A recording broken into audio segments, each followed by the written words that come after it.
The Apache woman arrived at dawn, her silhouette wavering against the blood-orange horizon like a ghost made flesh.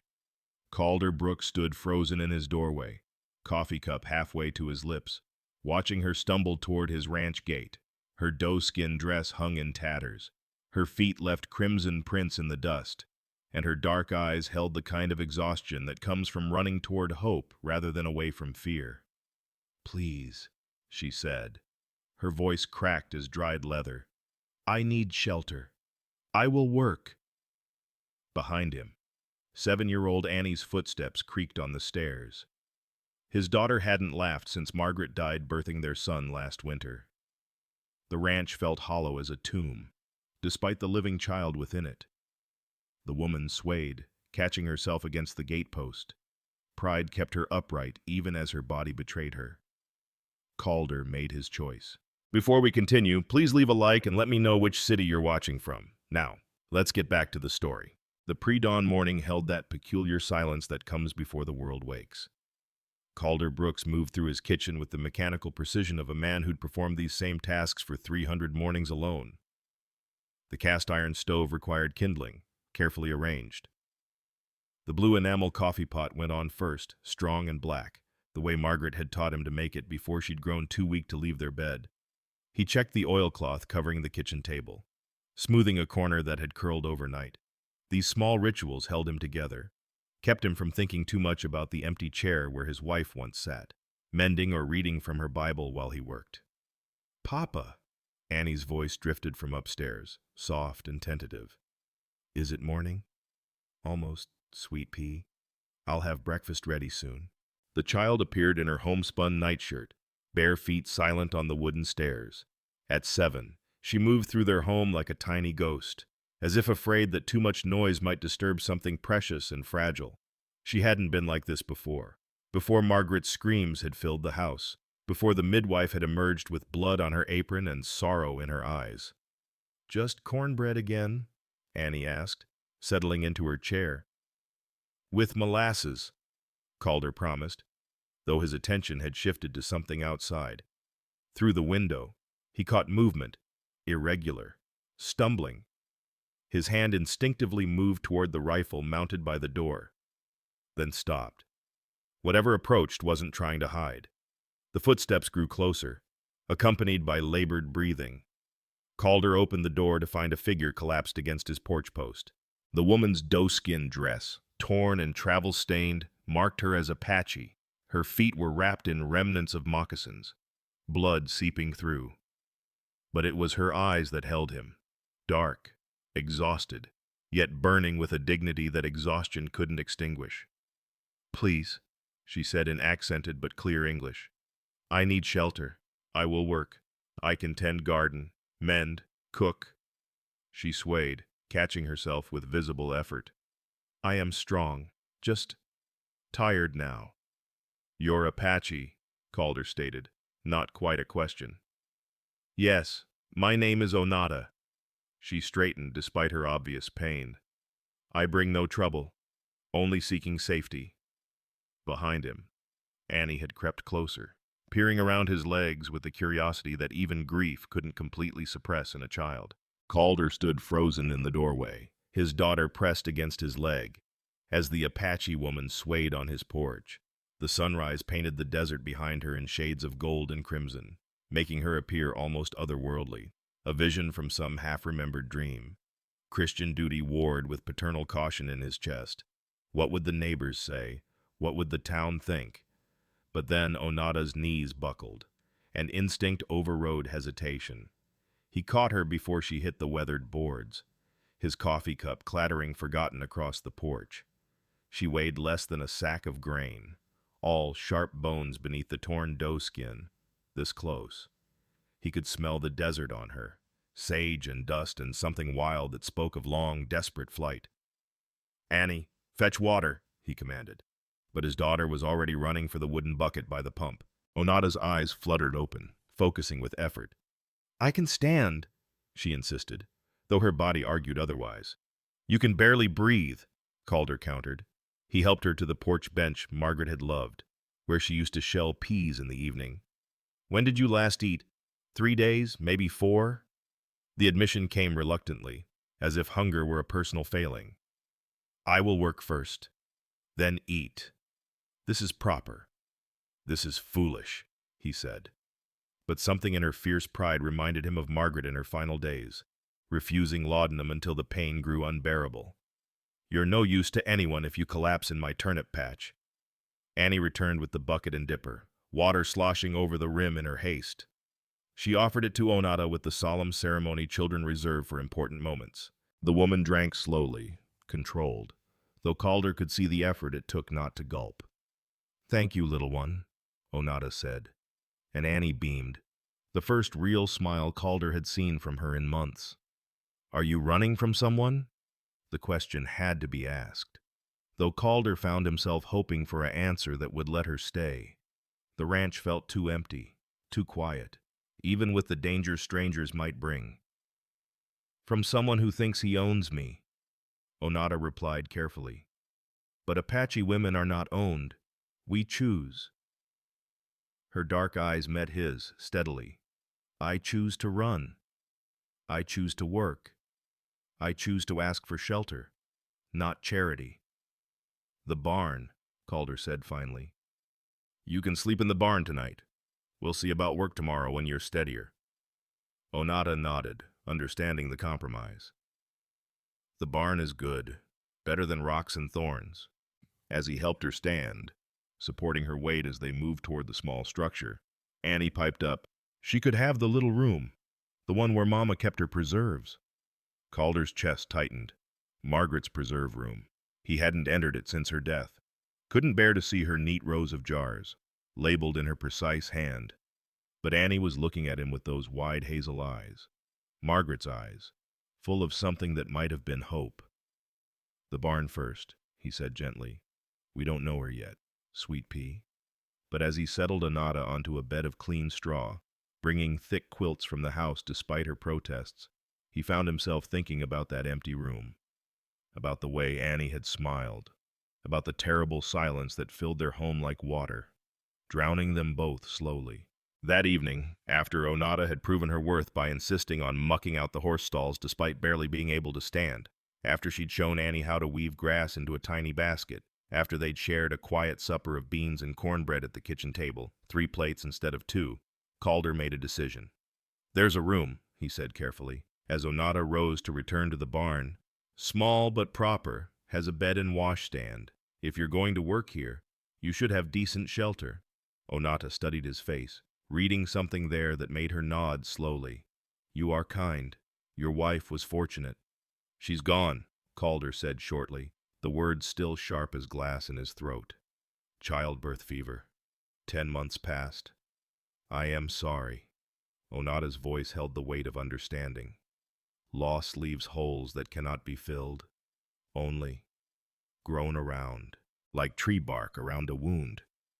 Annie, who'd been pretending to play with her grass basket while listening to every word, suddenly spoke. Papa doesn't like to talk about Mama. He gets the sad face.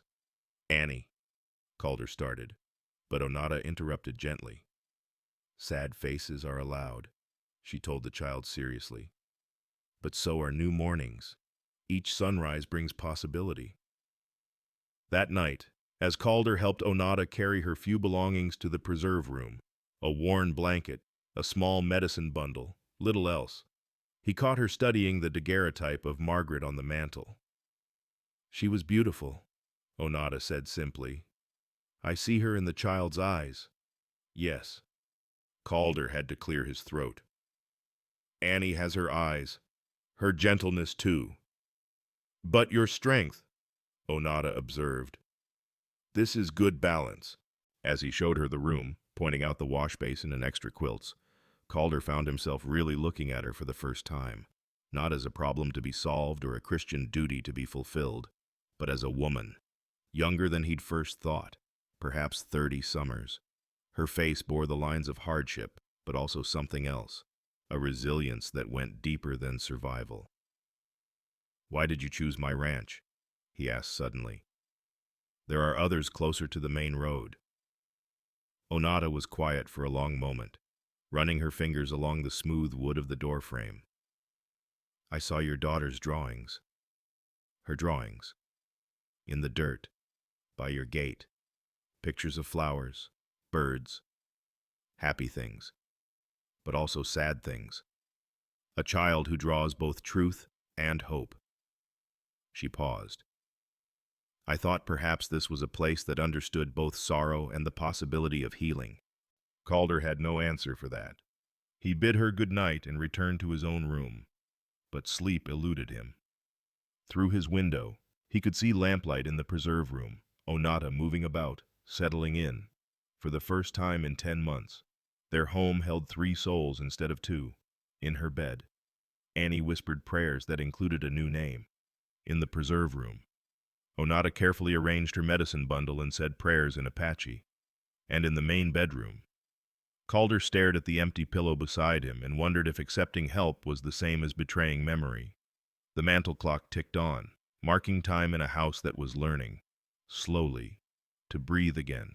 2 weeks had passed since Onata's arrival, and the Brooks Ranch had developed new rhythms as natural as breathing. Calder no longer startled at the sound of humming from the kitchen before dawn, nor did Annie need to be called twice for breakfast. The 3 of them moved through their morning routines with a wordless choreography. Onata at the stove, Calder bringing in fresh eggs, Annie setting the table with increasing care. "Hai shong," Annie said proudly, placing a fork beside each plate. "That means when in Apache. Onata taught me." Calder glanced at the Apache woman, who was flipping Johnny cakes with practiced ease. She'd taken to wearing one of Margaret's aprons. He'd offered it himself after watching her struggle to keep her torn doeskin clean. Somehow, seeing her in it didn't hurt the way he'd expected. "She's a quick learner," Onata said without turning from the stove. "Quicker than most adults would be." "Can you teach me more words while we work the garden today?" Annie asked eagerly. "I want to know how to say butterfly and rainbow and eat first, chatter later." Calder interrupted gently, though he found himself smiling. Annie's appetite had returned along with her curiosity. She no longer picked at her food like a sorrowful bird. After breakfast, while Annie helped clear dishes, Calder noticed Onata favoring her left hand. She'd been doing so for 2 days now, though she'd said nothing. "Let me see," he said, catching her wrist gently. She resisted for a moment, then allowed him to examine her palm. An angry red welt crossed the flesh, a burn from the stove handle, partially healed but still inflamed. "Why didn't you say something?" he asked, irritation mixing with concern. "It is small. I have herbs." "Your herbs aren't working." And he led her to the kitchen shelf where Margaret had kept medical supplies. The laudanum bottle remained untouched. He couldn't bear to look at it, but there was salve and clean bandages. "Sit." She sat, watching as he worked. His hands, rough from ranch work, moved with surprising gentleness. "You have healing touch," she observed. "Margaret taught me. She said a rancher better know how to tend wounds, or he'd lose more than cattle." He paused, realizing he'd spoken of his wife without the usual tightness in his chest. "There. Keep it clean and covered." "Hago," Onata said softly. "Thank you." Their eyes met for a moment before Annie burst through the door. "The tomatoes are turning red. Come see in the garden." Onata moved between rows with Annie chattering at her heels. She'd transformed the neglected plot in just 2 weeks, bringing order to what had gone wild since Margaret's illness. Calder pretended to work on the fence while watching them. "See this one?" Onata pointed to a plant with yellowing leaves. "It drinks too much. We give less water, make it work harder. Strong plants come from small struggles." "Like people?" Annie asked with the startling wisdom children sometimes possess. "Yes, little one, like people." That afternoon, Calder returned from town with supplies and a grim expression. Tom Waller had been asking questions at the general store, questions about Apache women and the Brooks Ranch. Mrs. Patterson, the store owner's wife, had made sure Calder heard about it. "That Waller fellow seems mighty interested in your domestic arrangements," she'd said, her tone suggesting both disapproval and curiosity. "Says he's looking for his runaway wife." I didn't know Apache women could be wives under white law, Calder had responded evenly. They can't. Lesson they convert and get properly married by a preacher. Mrs. Patterson had studied him shrewdly. That woman of yours, Christian, she's not my woman. She's my housekeeper. The sound conveyed volumes of skepticism. Well, you tell her to be careful. That Waller has mean eyes. Now, watching Onata teach Annie to string dried beans for storage. Calder wrestled with whether to tell her. The peace of the last 2 weeks felt fragile as morning frost. You're thinking heavy thoughts, Onata said that evening. They sat on the porch while Annie played with her collection of grass baskets inside. The desert evening painted everything in purples and golds. There's talk in town, he admitted, about you being here. Her hands still on the mending in her lap, one of his shirts she'd insisted on repairing. I bring trouble. I should go. No. The word came out sharper than intended. That is, Annie would be upset. She's grown attached. Only Annie. The question was soft, almost lost in the evening breeze. Calder didn't answer directly. Instead, he said, Tell me about him. Waller. Onata set down the mending, her eyes fixed on the distant mountains. He came to trade with my people 3 seasons ago. My husband, Running Crow, was killed in a hunting accident. Waller decided this meant I belonged to him. He didn't understand that Apache women choose. Her voice hardened. When I refused, he tried to take me anyway. I defended myself and ran. He hurt you. He tried. I hurt him back. A fierce pride flickered in her eyes. Apache women are not helpless, but he is white, has papers, tells lies that white law might believe. So I ran. You don't have to run anymore, Calder said quietly. You would stand between me and white law. I'd stand between you and anyone who meant harm to someone under my protection. She turned to study his face in the gathering darkness. I am under your protection. You're under my roof. You've been good to Annie. That makes you... He struggled for words. That makes you family. The word hung between them, heavy with implications neither was ready to explore. Papa Onata. Annie's voice broke the moment. Come see, I made a basket big enough for eggs. They rose together, Onata gathering her mending, Calder holding the door. As she passed, she paused, looking up at him. Your wife was fortunate, she said, echoing her words from that first night. But perhaps fortune can visit a house more than once. Before he could respond, she was inside, exclaiming over Annie's handiwork. Calder remained in the doorway, watching them in the lamplight, his daughter animated and happy, the Apache woman patient and encouraging. The empty spaces in the house didn't feel quite so empty anymore. Later, after Annie was asleep, Calder found himself standing before Margaret's daguerreotype. I'm not replacing you, he whispered. But she's good for Annie. That's all this is. But even as he spoke the words, he knew they weren't entirely true. That evening, he'd noticed how Onata's hair caught the lamplight, how her hands moved with grace despite their calluses, how her rare smiles transformed her face completely. He'd noticed, and noticing felt like both betrayal and awakening. In her room, Onata sat by the window, looking out at the stars. She'd run so far, for so long. She'd forgotten what it felt like to want to stay. Now this man with sad eyes and gentle hands, this child who needed a mother's care, this house that was learning to live again, they were becoming something she hadn't sought but couldn't ignore. She fingered the bandage on her palm, remembering Calder's careful touch. I choose, she whispered in Apache to the stars. But choosing is not always simple. The big house settled around them, 3 souls learning to inhabit space that had been meant for 4, finding that perhaps broken things could be mended in ways unexpected. Tomorrow would bring new challenges. Waller would not give up easily. But tonight there was peace. And for now, peace was enough. The morning sun cast long shadows across the desert floor as Onata knelt beside Annie in the garden, their hands working together in the rich soil. 3 weeks had transformed the space into something alive and purposeful, much like the household itself. This one, Onata said, pointing to a low-growing plant with silvery leaves. We call Tuonadamo, desert sage. Good for healing, for cleaning wounds of the body and spirit. Annie touched the leaves reverently. Does it fix sad hearts? Sometimes, but sad hearts also need time and gentle hands. Onata glanced toward the porch where Calder sat mending harness leather, pretending not to watch them. He'd been doing that more often lately, finding reasons to work within sight of wherever she and Annie happened to be.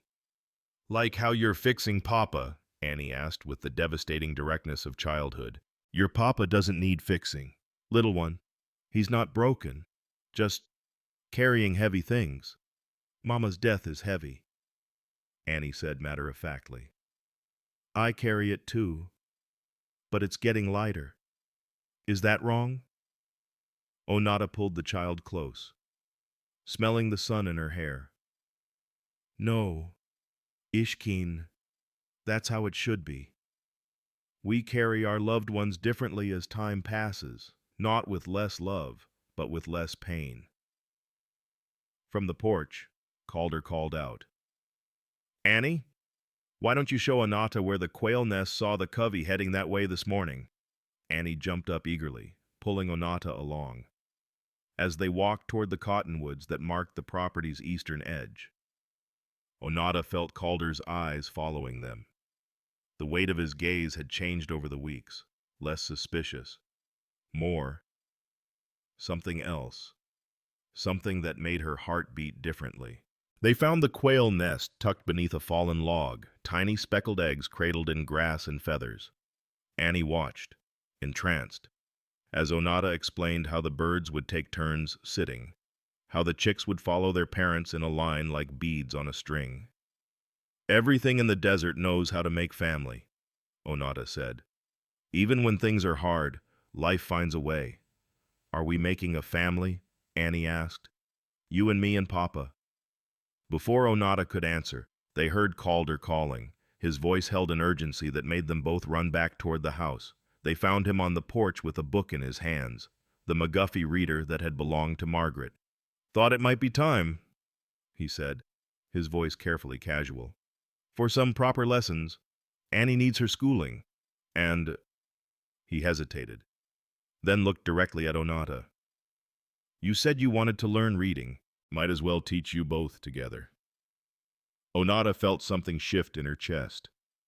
You would teach me, if you're willing, evening lessons, after supper. Could be useful, knowing how to read contracts and such. Make sure no one takes advantage. She heard what he didn't say, that literacy might protect her from men like Waller.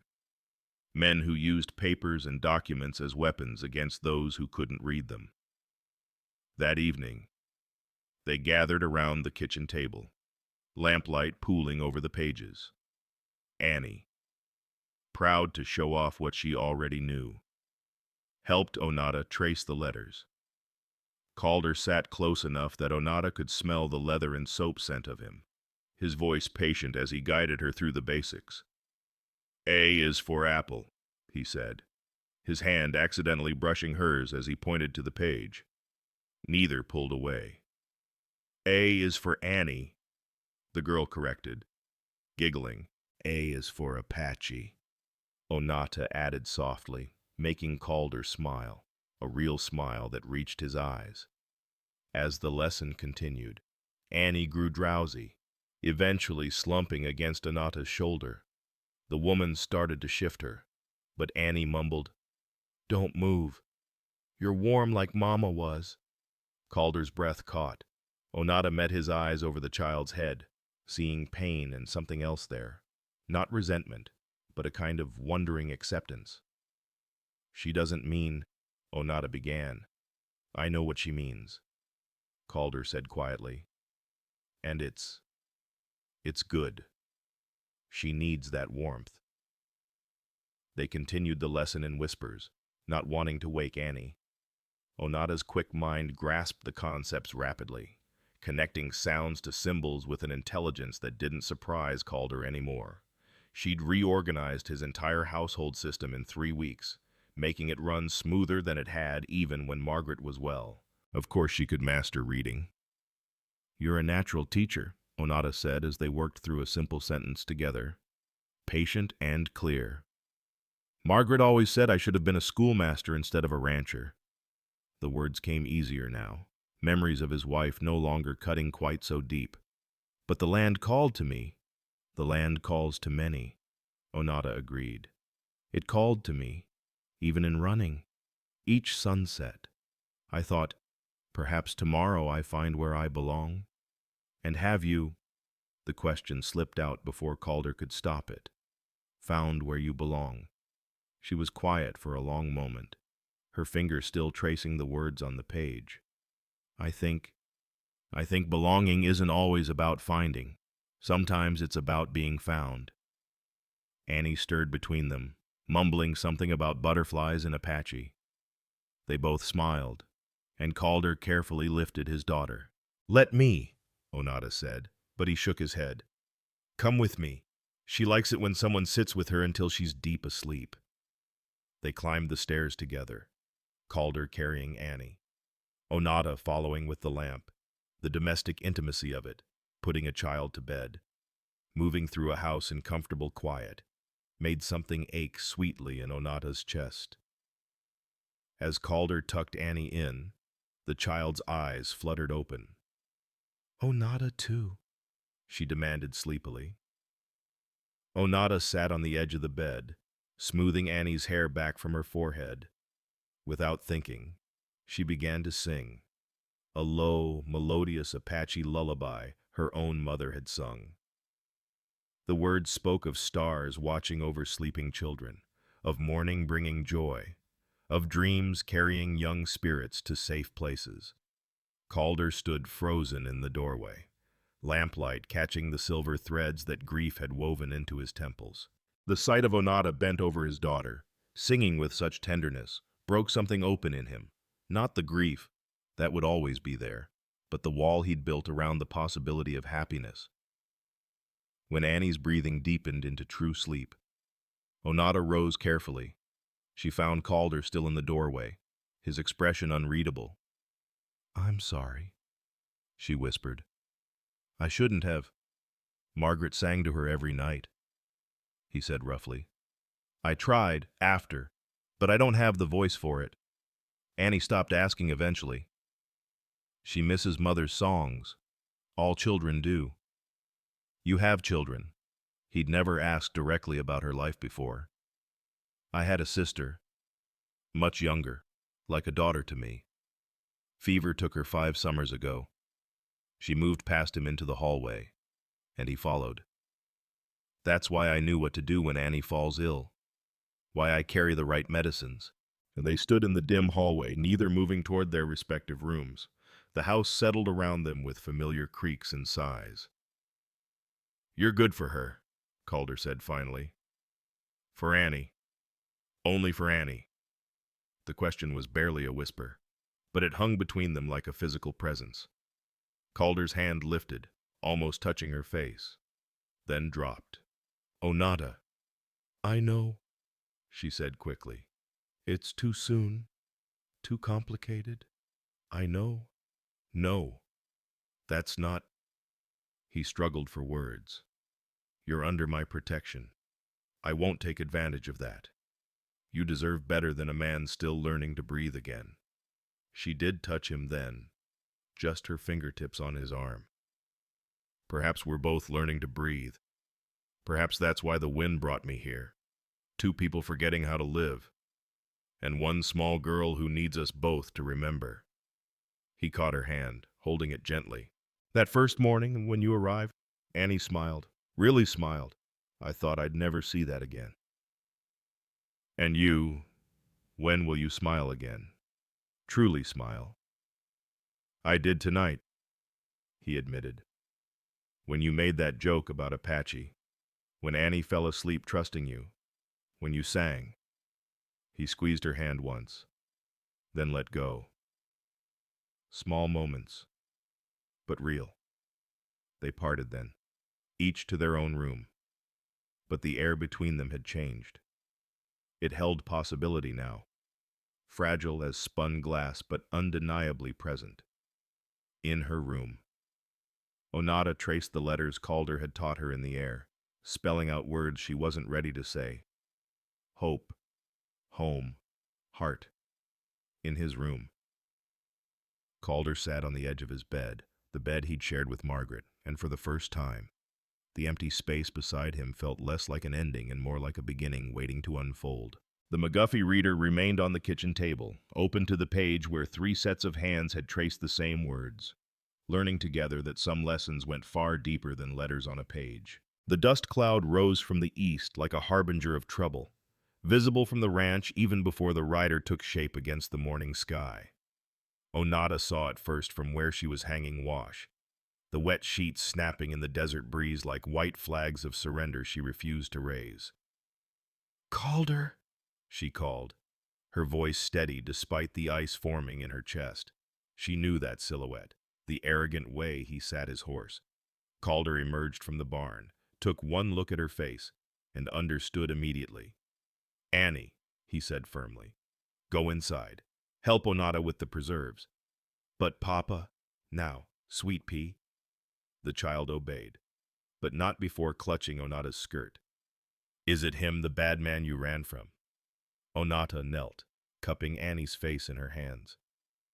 "Whatever happens, remember you are brave. Your papa will handle this." Tom Waller rode up to the property line, stopping just at the fence post that marked Brooks' land. He was a lean man with cold eyes and a mouth that seemed permanently twisted in disdain. His clothes were trail-dusty but expensive, the kind of man who had money but no class, as Margaret would have said. Well, Waller drawled, his gaze sliding past Calder to fix on Onata. "Found you at last, woman? Took some doing, but Apache wives who run from their husbands always leave tracks." "She's not your wife," Calder said quietly, positioning himself between Waller and the women. "And you're not welcome on my land. That right?" Waller produced a folded paper from his vest. "Got a marriage certificate right here, says different. Signed by a territorial judge over in Tucson. Makes her my property. Legal and binding." Onata stepped forward, her chin raised. "Apache women are not property. That paper is a lie, like everything else about you. You stabbed me, woman. Left me bleeding in the desert. That's attempted murder where I come from. You tried to force me. I defended myself. That's justice where I come from." Waller's face darkened. "You always did have too much mouth for a squaw." The word hung in the air like a slap.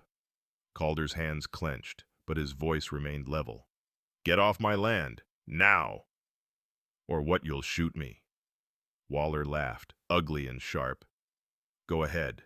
Shoot an unarmed man trying to reclaim his lawful wife. See how that plays in town. I already told folks at the general store why I'm here. They know you're harboring a runaway." "I'm harboring nothing but a woman who works for her keep and has shown nothing but kindness to my daughter." "Your daughter." Waller's smile turned sly. "Pretty little thing. Shame for her to grow up with such poor influences. Maybe the territorial authorities should know about the conditions she's living in. Unmarried man, Apache woman under the same roof." "How dare you?" Calder started forward, but Onata caught his arm. "Don't," she said softly. "This is what he wants. To make you angry, make you foolish." Waller watched their interaction with interest. My. Already got your hooks in him. Don't you, just like you tried with Running Crow before he had that unfortunate accident." "You killed him," Onata said flatly. "Shot him in the back during a hunt and called it an accident." "Prove it." Waller's grin widened. "Oh, wait, you can't? No witnesses. Just the word of an Apache woman against a white man with property and papers." The sound of approaching horses interrupted the confrontation. Sheriff Burns rode up with his deputy, both men looking tired and irritated. The sheriff was a fair man, older, with eyes that had seen too much frontier justice and preferred proper law. "Mr.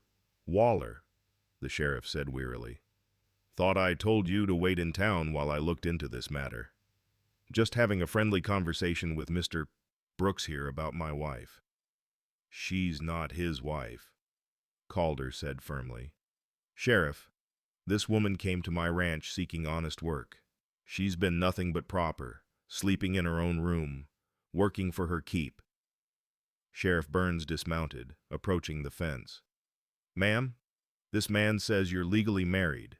That true?" Onata met his gaze steadily. "No, he lies. There was no ceremony, no consent. He killed my husband and decided I was his prize. When I refused, he tried to take me by force." "She's lying," Waller snapped. "I have papers. Papers can be forged." The sheriff interrupted. "Seen it plenty of times. What I haven't seen is any Apache marriage certificate that's worth the ink it's written with, considering Apache marriages aren't recognized by the territory unless performed by a Christian minister." He studied the document Waller produced. "This here's dated 3 months ago in Tucson. You saying you married this woman in a church?" "Well, not exactly a church." "Then it's not legal. Is it?" The sheriff handed the paper back. "Even if she agreed, which she says she didn't. She's still a runaway. Stole from me when she left." "What did I steal?" Onata challenged. "The clothes on my back, the medicine bundle my grandmother made. Tell him what I stole." "Tom Waller?" Waller's jaw worked furiously. "She knows what she took." "Her freedom, apparently," Calder said dryly. "Which wasn't yours to own?" The sheriff looked between them all, then sighed. "Mr. Waller, I see no crime here except maybe harassment. This woman is free to work where she chooses. Mr. Brooks, you vouch for her character?" "Completely," Calder said without hesitation. "That's good enough for me. Mr. Waller, I suggest you move along. Your business here is done." "This isn't over," Waller said, his eyes boring into Onata. "Apache women who forget their place have accidents, just like Running Crow." "Is that a threat?" Sheriff Burns asked mildly. "Because threats I can arrest you for." Waller wheeled his horse around. "I'll be in town. Got business that might keep me here a while." Amazing how much a man can learn about folks when he asks the right questions. His gaze flicked to Annie watching from the window. "Sweet little girl like that needs protecting from bad influences." After he rode off, the sheriff turned to Calder. "He's trouble, that one. Document looks fake to me. But he's got money and meanness, which is a dangerous combination." "I can handle him," Calder said. "I'm sure you can. But Calder—" The sheriff glanced at Onata, then back. "People are talking. An unmarried man, a young woman, even with a child as chaperone. It doesn't look proper. Since when is giving someone work improper? Since always. When that someone is a beautiful woman living under your roof." The sheriff mounted his horse. "I'm not judging. Lord knows, Margaret wouldn't want you and Annie alone forever. But others will judge. Just be careful." After the lawmen left, Calder found Onata in the preserve room, packing her few belongings into her bundle. "What are you doing?" "Leaving. Tonight. He won't stop. And now he threatens Annie." "I bring danger to your door." "Our door," Annie said from the hallway, tears streaming down her face. "It's our door. You live here too." Onata's composure cracked. She pulled Annie close, and Calder saw tears on the Apache woman's cheeks, the first he'd ever seen from her. "I want to stay, Ishkeen, but sometimes wanting isn't enough." "Yes, it is," Calder said firmly. He knelt beside them, gathering both into his arms. "This is your home now, if you'll have it. Both of you." But Waller is a coward and a liar. Sheriff Burns sees through him. The town will too, eventually. And the talk about propriety. Calder was quiet for a moment. Margaret used to say that propriety without kindness was just cruelty dressed in Sunday clothes. She would have liked you, Onata. She would have wanted you to stay. You cannot know that. I can. He pulled back to look at her. Because she would have seen what I see, a woman of strength and dignity who makes my daughter laugh, who brings life back to this house, who... He stopped, aware of Annie watching with wide eyes. Who, what? Papa, Annie prompted. Who belongs here? He finished simply. That evening, they sat together on the porch as they had so many evenings before. But everything felt different now. Waller's threats hung over them like storm clouds. But there was something else too, a solidarity, a sense of three people choosing to stand together.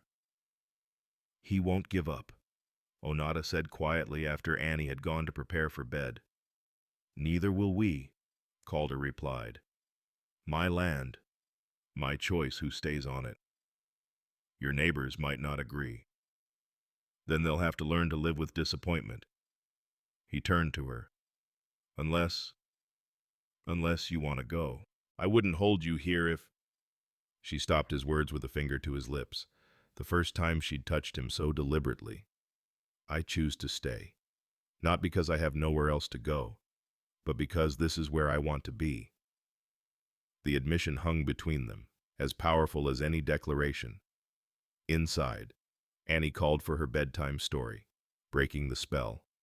As they rose to go inside, Calder caught Onata's hand. Whatever comes, we face it together. Together, she agreed, and the word felt like a promise, a prayer, and a beginning all at once. The fever came in the depths of night, swift and merciless as a desert storm. Calder woke to the sound of Annie crying, not her usual nightmares that had plagued her since Margaret's death, but something rawer, more frightened. He found Onata already at Annie's bedside, her hand on the child's forehead, her face grave in the lamplight. She burns, Onata said simply, like fire beneath her skin.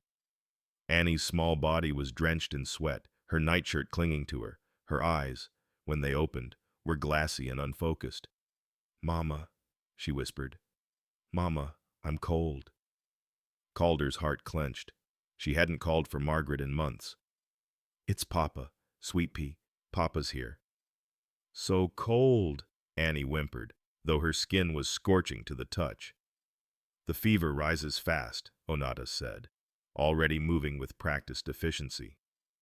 We need cool water, many cloths. I'll prepare willow bark tea. It brings down fever. You have laudanum. Yes, but... Calder hesitated. The laudanum bottle remained untouched since Margaret's final days. Small amounts only, for the pain. She hurts everywhere. Yes. At Annie's weak nod, Onata continued. This I have seen before. We must work quickly.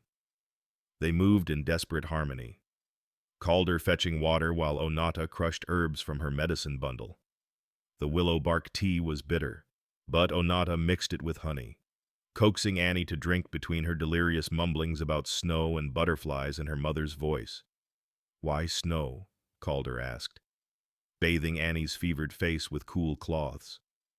The fever makes cold feel hot, hot feel cold. Her body doesn't know truth from lie right now. Onata prepared another compress.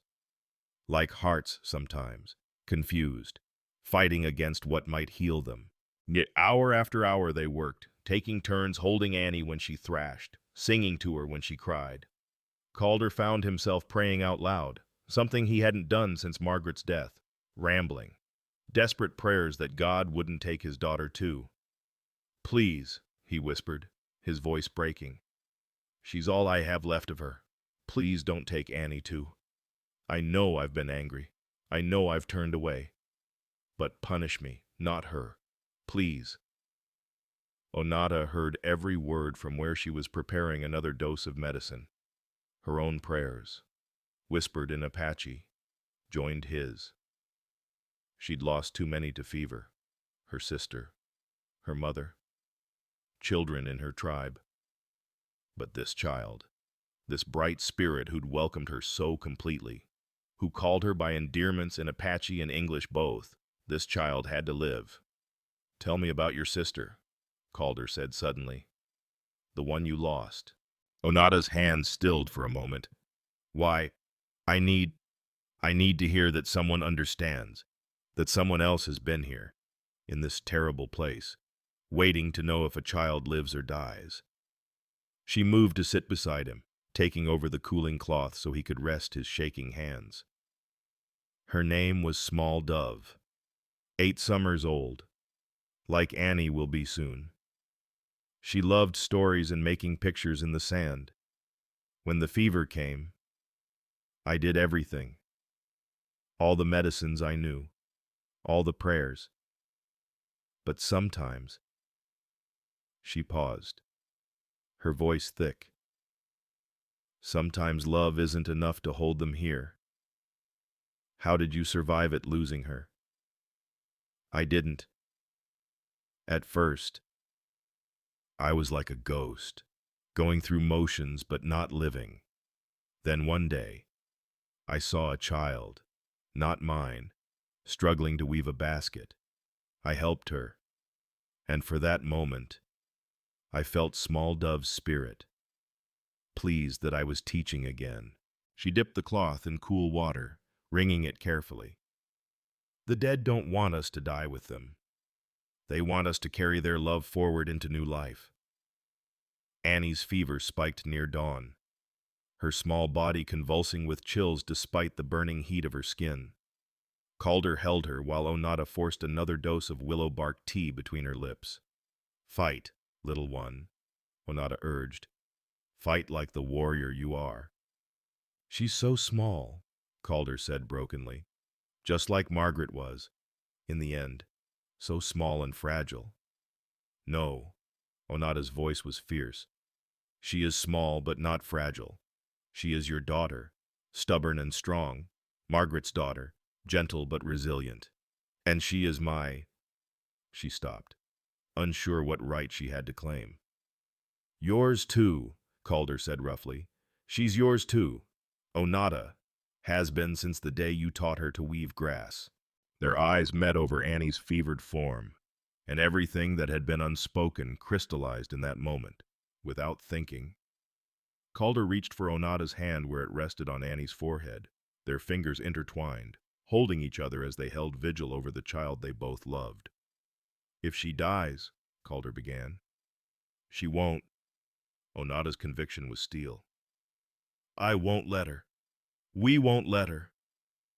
The hours blurred together.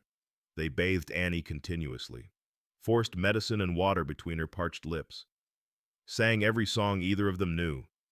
Onata chanted Apache healing prayers while Calder recited every Bible verse about healing he could remember. Their voices wove together in the dim room, different languages and traditions united in desperate purpose. As the sun began to rise, painting the walls with pale gold light, Annie's breathing changed. For a terrifying moment, Calder thought it was the end. Then he realized the harsh, labored sound had eased into something deeper, more regular. Onata placed her hand on Annie's chest, then her forehead. The fever breaks, she whispered, tears sliding down her cheeks. Feel. Calder touched his daughter's face, still warm, but no longer burning. The sheets were soaked with sweat, the good kind, the kind that meant the body was fighting back. Papa. Annie's voice was barely a whisper, but her eyes were clear. Onata, I had the strangest dreams. The relief hit them both like a physical blow. Calder pulled Annie into his arms, sobbing openly, while Onata collapsed against them both, her usual composure completely shattered. They held each other, all three, crying and laughing at once. I dreamed Mama, Annie said weakly. She said Onata takes care of us now. Said it was good, that she picked her special for us. Calder met Onata's eyes over Annie's head. The Apache woman looked stunned, vulnerable in a way he'd never seen her. Did she? Calder asked softly, though whether he was asking Annie or Onata, he wasn't sure. Annie murmured, already drifting back to sleep, the healthy sleep of recovery. Said love doesn't leave, just changes shape, like water to rain to river. They stayed that way as morning fully arrived, afraid to move, afraid to break whatever spell had brought Annie back to them. Finally, Onata stirred, practical needs overcoming emotion. She needs fresh bedding, clean clothes. The crisis has passed, but recovery takes time. They worked together to change Annie's sheets and nightshirt, their movements careful and synchronized. Every accidental touch felt charged with new meaning. They had faced death together and won. As Onata gathered the soiled linens, Calder caught her arm.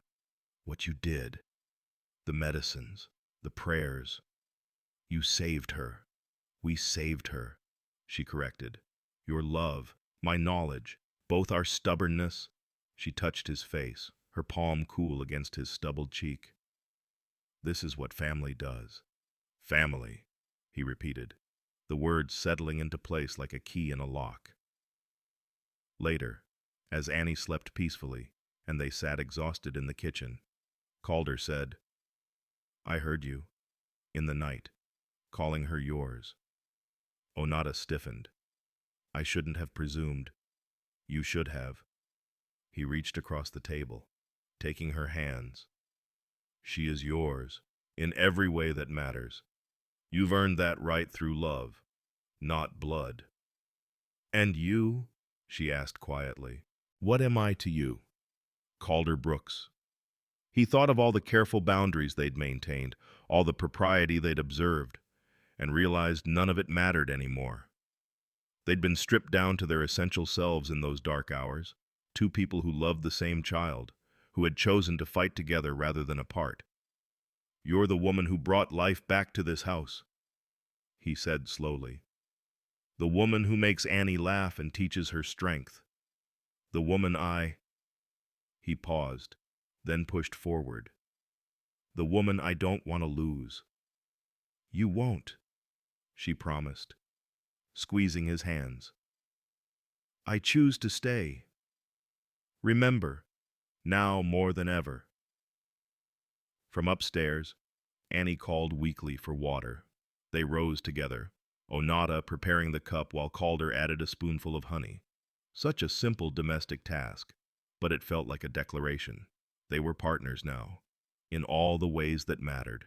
As they climbed the stairs together, Calder said, that dream Annie had about Margaret saying, Dreams can be powerful medicine, Onata replied carefully.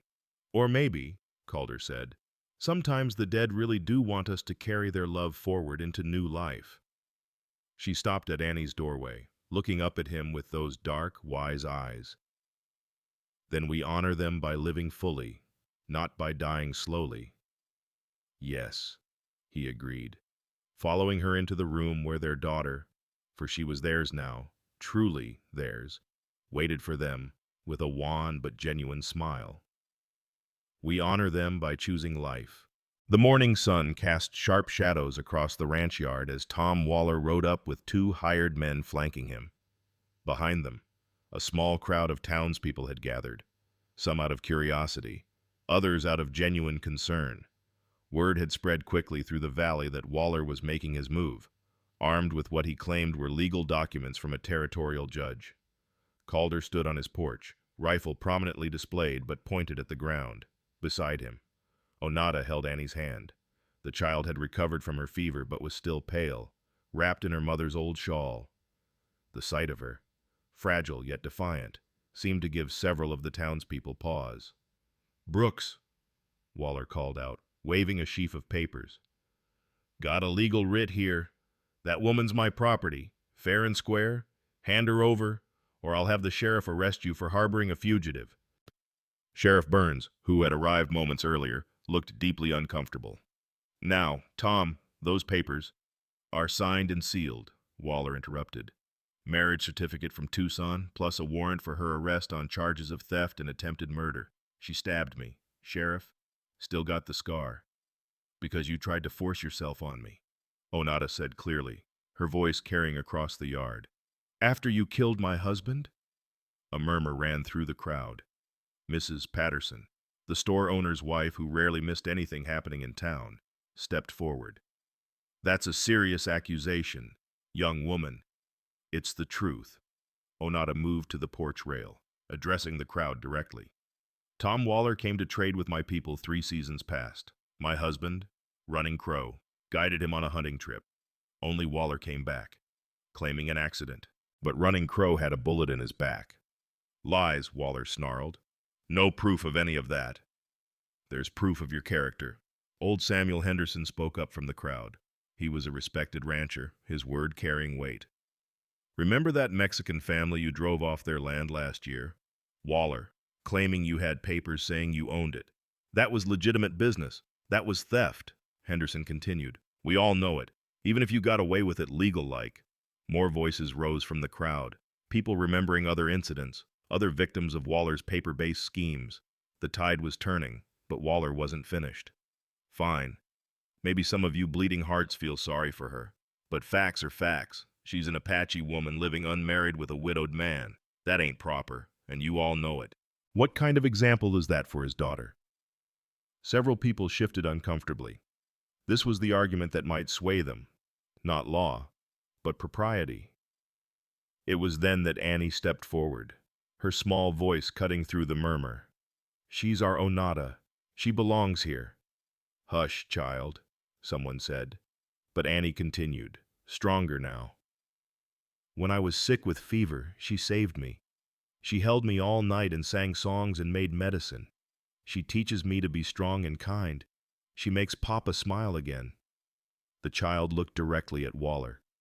You're the bad one. You hurt people. Onata helps them. The crowd stirred, touched by the child's defense, but Waller sneered.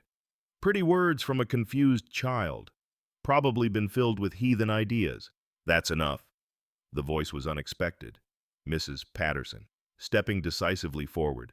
The stern woman who'd questioned Calder about propriety just weeks ago now faced Waller with disapproval etched in every line of her face.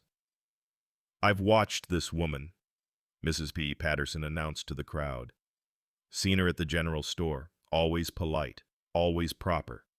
Seen how she's helped the Brooks family heal after their terrible loss. And I'll tell you something else. Yesterday, when my nephew fell from his horse and cut his leg bad, she was the one who stopped the bleeding with her Apache medicine while we waited for the doctor. That's right, another voice called out. She helped my wife with the baby's croup last month. More voices joined in, people remembering small kindnesses, quiet help offered without expectation of reward. The narrative was shifting from that of a dangerous outsider to a valuable community member. Waller's face grew red. She's still a savage, still living in sin with, I am not living in sin, Onata interrupted, her voice ringing with dignity. She stepped fully into view, no longer hiding behind Calder or anyone else. I work for my keep. I sleep in my own room. I care for a motherless child who needs me. Where is the sin in that? The sin, Waller snarled. Is that you belong to me? I belong to no one. Onata's voice was steel. I am Apache. We are not slaves, not property, not possessions. I am a free woman making free choices. Not according to these papers. Sheriff Burns finally interceded, taking the documents from Waller. He examined them carefully, then held them up to the light. Tom, these seals are wrong. The signature's off too. I've seen Judge Morrison's signature plenty of times. This ain't it. You calling me a forger? I'm calling these papers fake, the sheriff said bluntly. And I'm telling you to move along. You got no legal claim here. Waller's hired men exchanged glances, clearly reassessing their involvement. One of them spoke up. You said this was legal, Waller. We ain't getting involved in no kidnapping. It's not kidnapping, she's nothing to you, Calder said firmly, stepping forward for the first time. And she never will be. The two men faced each other, Waller's hand hovering near his pistol. The crowd held its breath. You think you're something special. Brooks, think you can just take what's mine. I think, Calder said slowly, that you're a coward who preys on those you see as weak. But you made a mistake. Onata isn't weak. Neither am I. And this community won't stand for your bullying anymore. Community, Waller spat. A bunch of Indian lovers and... The sound of horses interrupted him. 3 Apache riders appeared on the ridge, warriors by their bearing. They didn't approach, just sat watching. A clear message: Onata had protectors beyond just Calder. Those are her people, someone whispered. Come to check on her. Waller's confidence finally cracked. He was outnumbered, his papers exposed as fraudulent, his hired men abandoning him, and now Apache warriors watching from the ridge. This isn't over, he said to Onata. Women like you always get what's coming to them. Is that a threat? Sheriff Burns asked mildly. Because I've got a nice jail cell for men who threaten innocent women. Waller wheeled his horse around. I'm leaving, but this isn't finished. Yes, it is, Mrs. Patterson said unexpectedly.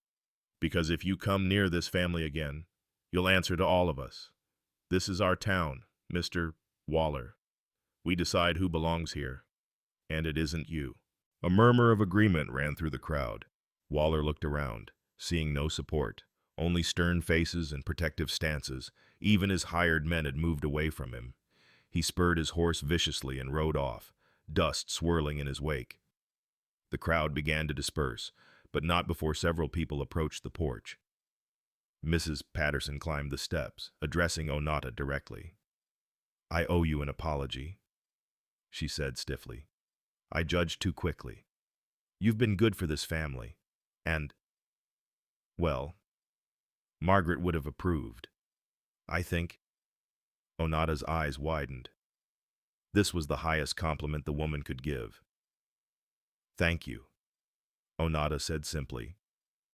Others came forward. Offers of friendship, invitations to church, promises of support. The community that had been uncertain was now closing ranks around them. Later, as the sun set and they sat on the porch, their usual evening ritual, Annie asked, Is he really gone, the bad man? Yes, Sweet Pea, Calder said. Though he exchanged a glance with Onata, men like Waller didn't give up easily. Good, Annie said decisively. Now we can be a real family without being scared.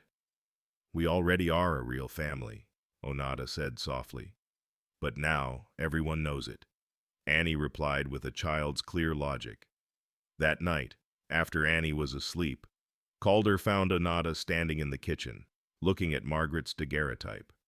She would have stood up to him too, Onata said. She would have protected her family. Yes, Calder agreed. She would have. She was fierce when it came to those she loved. I'm not trying to be her, Onata said quickly. I know. Calder moved closer. You're you. That's what we need. That's what I... He paused, then forged ahead. That's what I want. She turned to face him, and for a moment, they stood close enough to feel each other's breath. Then, from outside, came the sound of horses. They both tensed, but it was Sheriff Burns' voice that called out. Calder got news. Waller just rode out of town, fast. Word is he's heading to California.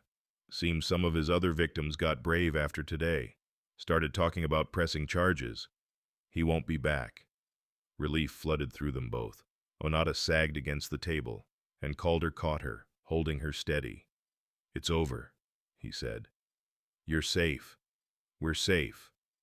Safe, she repeated, testing the word. Then, looking up at him, free.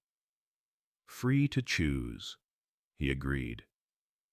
Then I choose this, she said, placing her hand over his heart.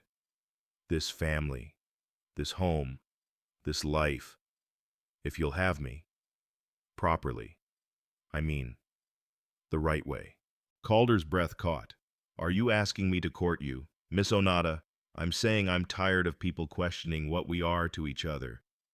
I'm saying Annie deserves certainty. I'm saying... She paused, gathering courage. I'm saying I love you both, and I want to make it real. It's already real, Calder said, pulling her closer. But yes, let's make it official. The right way, as you said. You deserve that. We all do. From the doorway came a delighted squeal. Annie stood there in her nightshirt, having snuck down to listen. Does this mean Onata will be my mama, my real mama? Calder and Onata exchanged glances. Then Onata knelt, opening her arms to the child. If you want me to be, she said carefully, your first mama will always be your mama.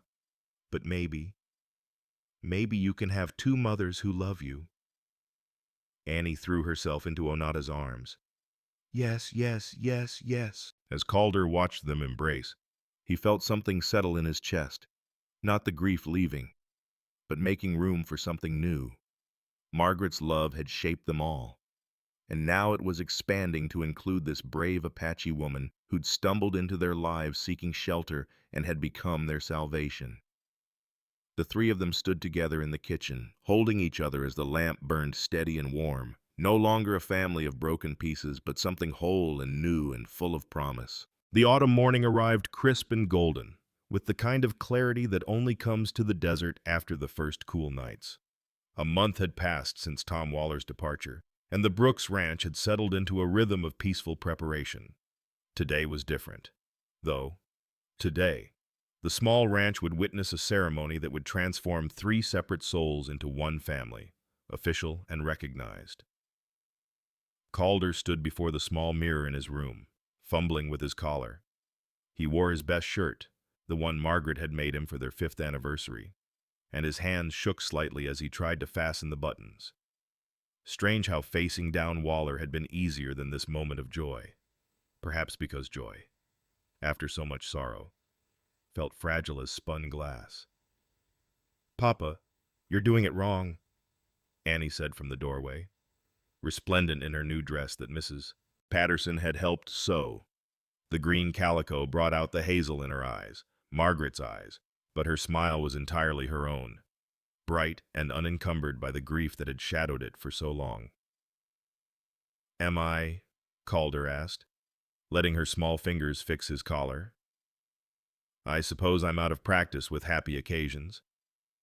That's okay, Annie said matter-of-factly.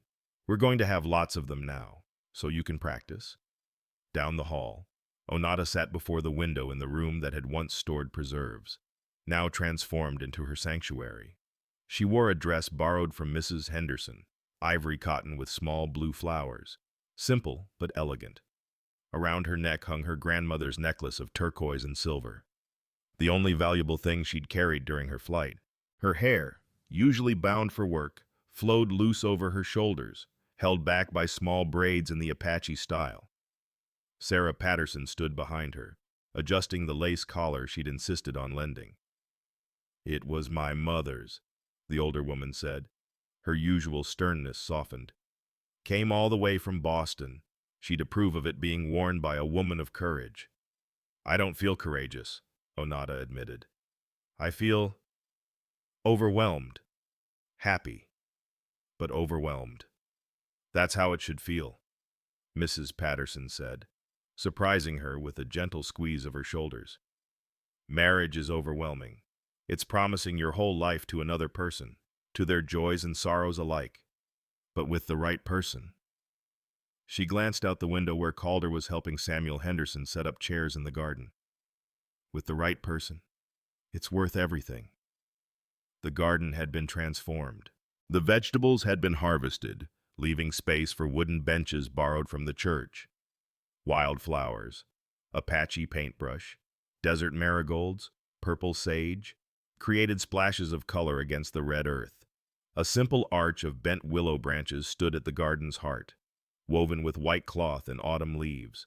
The townspeople began arriving just before noon. Not everyone. Some still harbored doubts about an Apache woman marrying a white rancher, but more than Calder had expected. The Hendersons, of course, and the Pattersons, Dr. Mills and his wife, several other ranching families, even the schoolteacher, Miss Carlton, who'd offered to teach Onata alongside Annie when the winter term began. Sheriff Burns would officiate.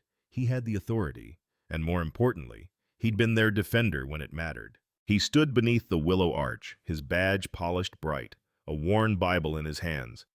But the most surprising arrivals came last. 3 Apache riders appeared on the ridge, the same ones who'd watched during the confrontation with Waller. They dismounted at the property line and approached slowly, respectfully. The lead rider, an older man with silver threading through his long hair, carried a folded blanket. "I am Joseph Crow Feather," he said to Calder in careful English.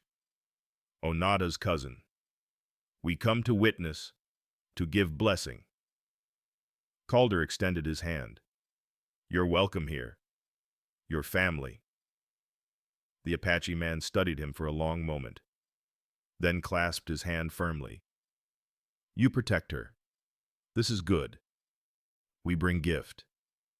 He presented the blanket, a beautiful weaving of traditional Apache patterns in red, black, and white. "For new beginning." As the sun reached its peak, everyone assembled in the garden. Annie stood as witness for Onata, holding a bouquet of wildflowers they'd picked together that morning. Samuel Henderson stood for Calder, his weathered face creased in a rare smile. Sheriff Burns cleared his throat. "Well, folks, this isn't your usual ceremony." But then, nothing about these two has been usual. A ripple of gentle laughter passed through the crowd. Calder Brooks and Onata have asked us to witness their commitment to each other and to the family they're building. Calder took Onata's hands, feeling their calluses from hard work, their strength from survival.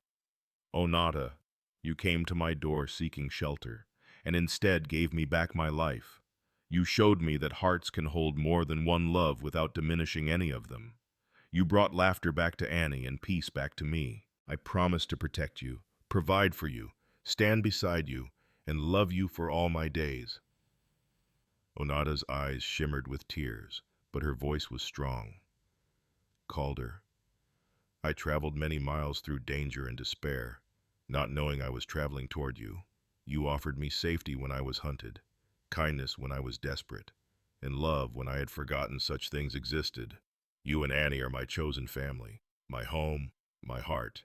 I promise to stand with you in all weather, to be mother to Annie and partner to you, to bring my strength to your strength, making us greater together than apart." "The ring," Sheriff Burns prompted. Calder produced a simple gold band he'd bought from a traveling merchant 2 weeks prior. Nothing fancy, but Onata had seen it and declared it perfect. As he slipped it onto her finger, he said, "With this ring, I choose you, now and always." "Dancing." Onata repeated the words, though she had no ring to give in return.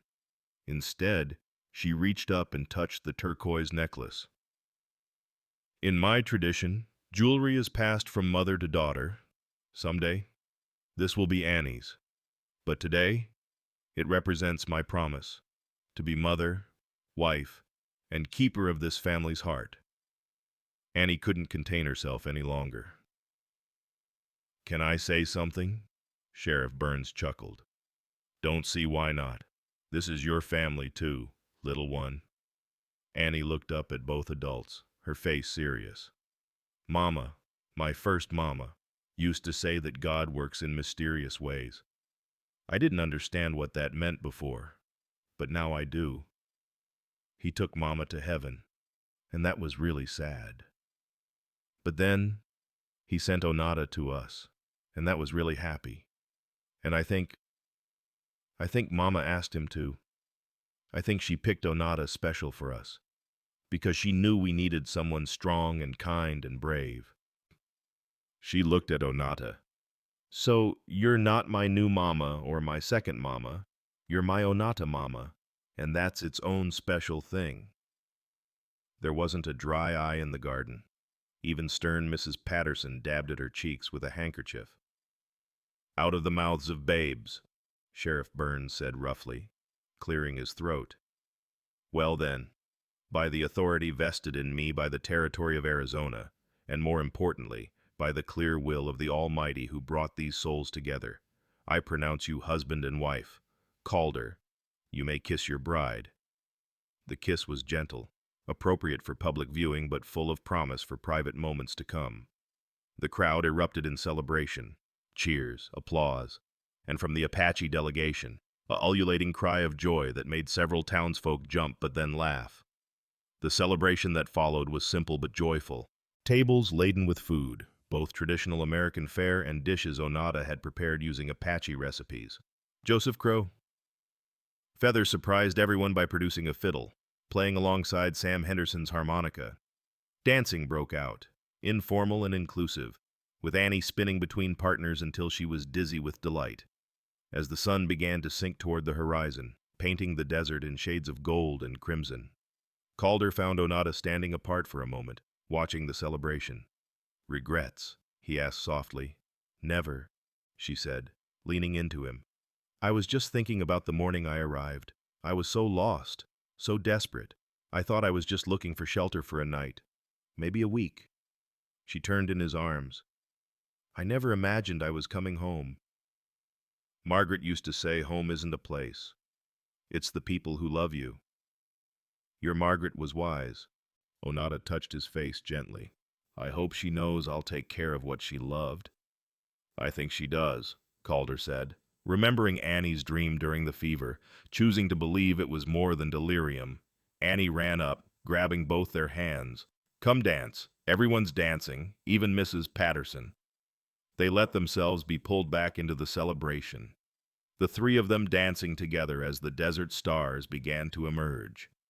Joseph Crow Feather began singing an Apache blessing song, his voice carrying across the ranch. "May you walk in beauty. May your days belong together. May your children grow strong in wisdom. May your love be like the mountains, enduring all seasons, standing forever." Later, much later, after the guests had departed and Annie had fallen asleep still wearing her party dress, Calder and Onata sat on their porch. Truly their porch now. The Apache wedding blanket was wrapped around their shoulders, keeping off the cool night air. "How does it feel?" Calder asked. "Being Mrs. Brooks." "I am still Onata," she said with a smile. "But I am also wife, mother, rancher's partner. We contain many names, many selves." She was quiet for a moment. "How does it feel, having an Apache wife?" "Like the completion of something I didn't know was incomplete," he answered honestly. She stood, holding out her hand. "Come. It's time to stop looking back. We have a future to build." He took her hand, following her into the house. As they climbed the stairs together, legally and spiritually bound, the house seemed to sigh with contentment. It was no longer a place of mourning but of living, no longer echoing with absence but filled with presence. In her room, Annie stirred in her sleep, smiling at some sweet dream. The mantel clock ticked steadily, marking the beginning of their new time together. And somewhere, perhaps, Margaret's spirit rested easy, knowing her family had found their way back to love. The next morning would bring its own challenges and joys. There would be crops to tend, cattle to manage, a child to raise, a marriage to nurture. Some in town would never fully accept them. Prejudice didn't die in a single afternoon. But none of that mattered tonight. Tonight, they were simply three souls who had found each other across loss and distance, who had chosen to build something new from the ashes of something ended. Tonight, they were family, complete and whole and ready for whatever tomorrow might bring. Outside, a lone coyote called to the moon, and its mate answered from across the valley. The desert knew about pairs that belonged together, about families formed by choice rather than chance. And as Calder and Onata began their married life, the ancient land seemed to bless them, whispering through sage and sand that some journeys, no matter how hard, lead exactly where they're meant to. The Apache woman had arrived at dawn, desperate and alone. She would greet tomorrow's dawn as wife, mother, and keeper of a love that had grown from sorrow into joy, from shelter into home. The Brooks Ranch stood as testament to a truth as old as the frontier itself. Family isn't always born of blood, but forged through choice, courage, and compassion. Onata had arrived seeking mere shelter, a temporary respite from pursuit and persecution. Yet in opening his door that dawn morning, Calder had opened more than his home. He'd opened the possibility for healing, for both the giver and receiver of kindness. Annie's fever had revealed the depth of their bond, stripping away pretense and propriety to show three souls who needed each other. Not to replace what was lost, Margaret would always be part of their story, but to build something new from the ashes of grief. Gratitude had grown into devotion, duty into love, and three strangers had become an unshakable family. The community that had initially doubted had become their defenders, recognizing that true worth isn't measured by origin or tradition, but by the quality of one's character and the tenderness of one's heart. In choosing to stand together against Waller's false claims and cruel intentions, they'd discovered that justice sometimes means protecting those who cannot protect themselves. Have you ever witnessed someone being wrongly pursued or persecuted like Onata, where legal documents were weaponized against someone who couldn't read them? How did the community respond?